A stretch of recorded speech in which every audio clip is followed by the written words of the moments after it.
For over 60 years, the Toyota Land Cruiser earned a reputation of being extremely reliable and off-road capable, and there are only a few other cars on the market with a heritage like the Land Cruiser.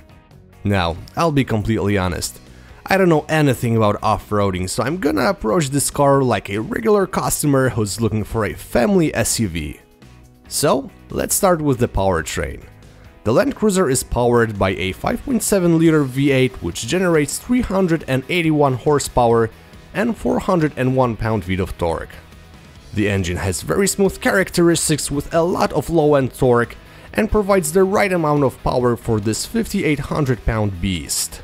The power is transferred via an 8-speed automatic transmission, which is probably the slowest 8-speed unit I've ever experienced, but it shifts gears very smoothly.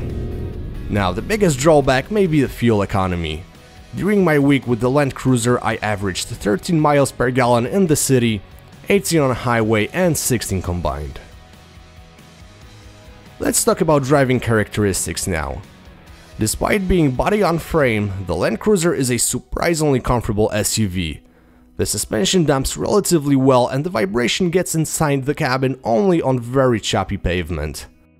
The Land Cruiser is also very well isolated from the road noise even at highway speeds, which honestly surprised me considering its size. The interior is very functional and ergonomic, but there are some things like this outdated infotainment system that show Land Cruiser's age. The front seats are very wide and comfortable, but they lack thigh support for taller people. Just as expected, the second row offers a tremendous amount of room, but the third row is rather cramped. The trunk has 16.1 cubic feet of space behind the third row, 41.1 cubic feet behind the second row, and 82.8 cubic feet with all seats folded. Okay, so let's get to my final thoughts on the Land Cruiser.